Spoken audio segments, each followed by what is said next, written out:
Thank you. Bismillah ar-Rahman ar-Rahim. Mr. Secretary General, Prime Minister Trudeau, Prime Minister Holness. First of all, I want to thank you for initiating this conference because this is, as we all know, a global issue.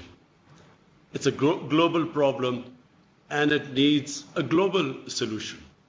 So let me just start off by saying that when the virus hit Pakistan and we did the lockdown, everything came to a standstill as it did in most economies of the world where they were trying to cope with stopping the spread of the coronavirus. And when everything came to a standstill, the biggest issue for us was how to look after the most vulnerable section of our population. And the people affected in the non-formal sector of our economy.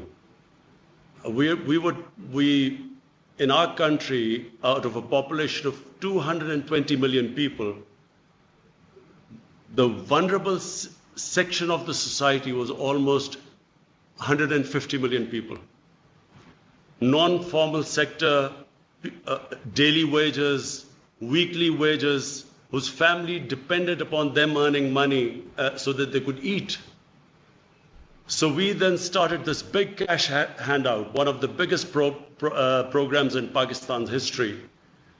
We doled out $8 billion to stimulate our economy and, of course, to give cash to the most vulnerable section of our society. But the problem was, and the problem is, we have falling exports. We have falling remittances. We were trying to big, ambitious plans to revive our tourism sector. All this took a nosedive. And I know that this is the problem with most of the countries, but specifically the developing countries face this problem.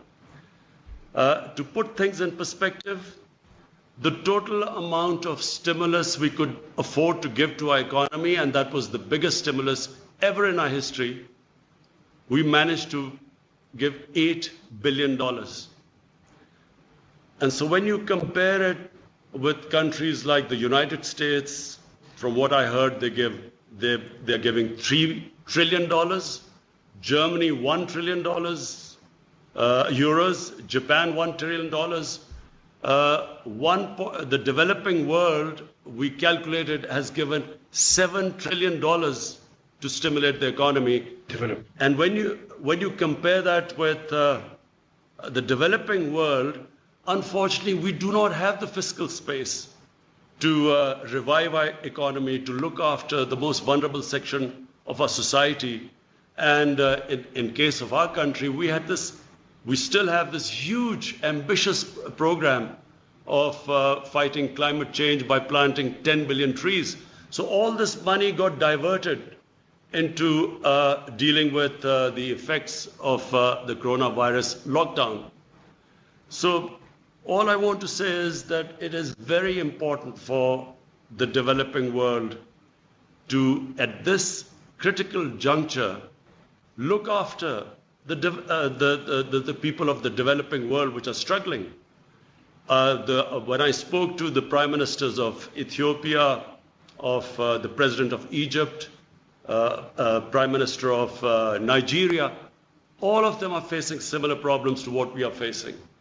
And therefore, I really welcome the G20 for taking this big initiative of giving debt relief. But bear in mind, this really has to be thought through. This stimulus, this help to the developing world, I'm afraid has to be much bigger than so far it is being envisaged. Because, you know, you have the developing world with 1.5 billion people. You have, the developed world, but the developing world with a population of 6 billion people, unless the problem is dealt with holistically as a global problem with global solutions, the world is not going to recover from this recession if the bigger part of the world's population is wallowing into poverty. So therefore, I again, Mr. Secretary General, I congratulate you. I think this is again a great initiative. I want to, again, Prime Minister Trudeau, to you and the Jamaican Prime Minister, again, I want to say that this is, please pursue these initiatives. It is very important that the world, which became insular when COVID-19 hit the world, it's very important that the world now looks at this whole issue globally. And therefore, I'm sure if the developed countries put their minds together and treat this as a global situation, I think that we will all come out of it unscathed.